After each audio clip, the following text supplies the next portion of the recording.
On January 29, 1984, around 5:20 in the morning, Correctional Officer Gary Stammen walked into the Juneau Cottage of the Federal Correctional Institution in Oxford, Wisconsin.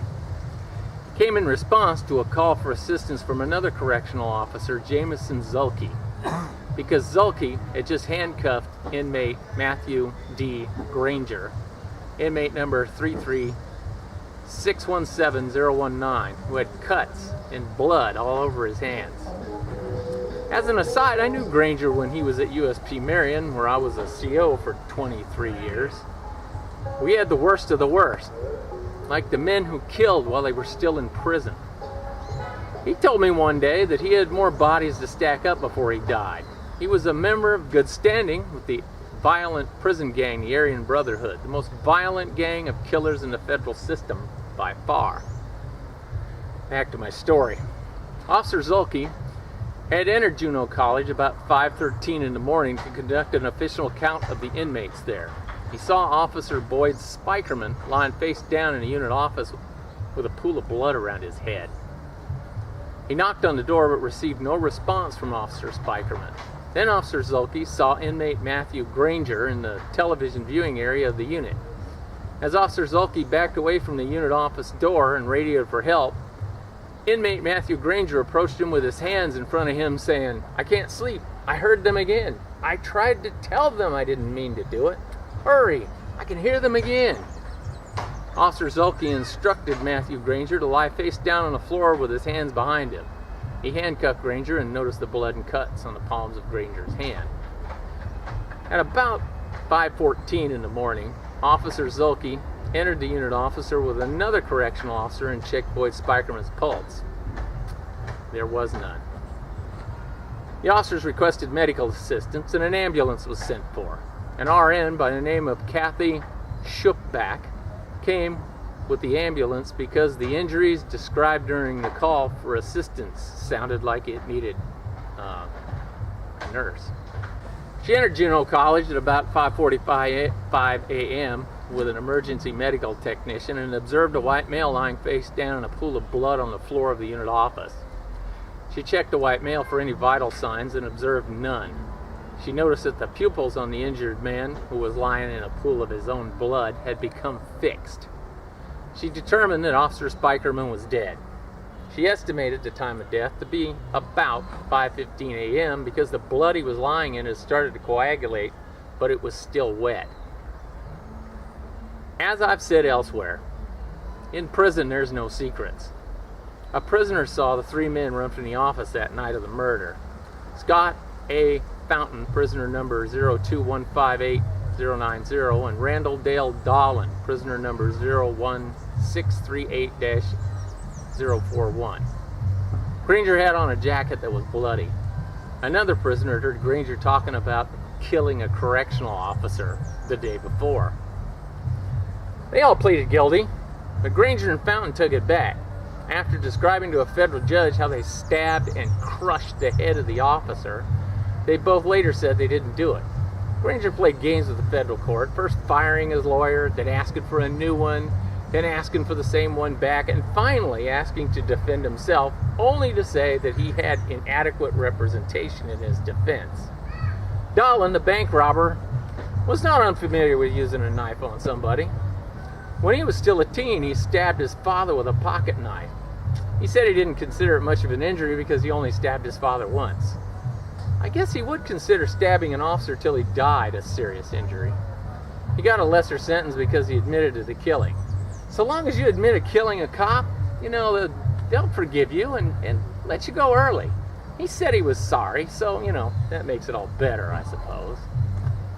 Granger once killed a man with a sawed-off shotgun during a robbery. His partner in that crime, Robert B. Gentry, Florida Department of Correction number 071161, had already killed a man. He'd go on to kill another, as well as try to kill more. He also kidnapped, terrorized, and robbed with a gun still more people. He too is back on the street. After all, there are only 2 tombstones from him in a cemetery somewhere. Fountain bragged in the Marion Control Unit that he held the officer down while Granger stabbed him over and over. He sneaked up on the correctional officer and held him while they killed him twice. Once by stabbing him to death, and while that was killing him, they crushed his head with a fire extinguisher. For his part in the crime, old Granger got life plus 150 years without being eligible for parole for 50 years by the court's request. Look at your calendars. It hasn't been 50 years or so since the court made that order. So he shouldn't even be considered for release yet. But the parole commission can release him after 10 years, and it'll be perfectly legal. The court says one thing and the parole commission says another. I asked the U.S. Federal Parole Commission about the reasons why they would release a prisoner like Fountain early. After all, he joined the Aryan Brotherhood as a reward for killing this officer. The parole board told me nothing. They'll only release paper with Fountain's name and number at the top, while the rest of the document's blank. Fountain has a right to privacy, and the board operates in secret. You can't ask the name of the members or what they consider before releasing a murdering gang member who brags of his crimes. Just unbelievable.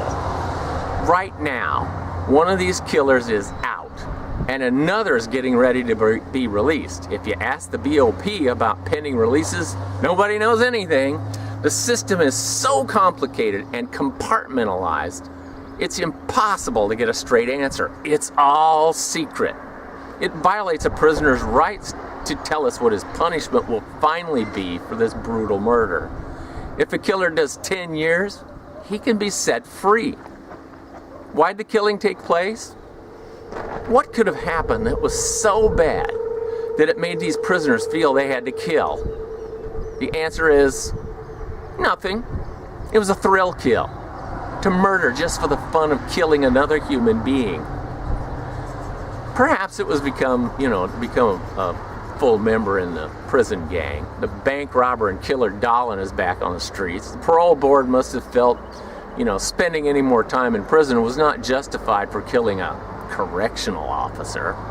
He admitted it. He was sorry. So, makes it all good, right?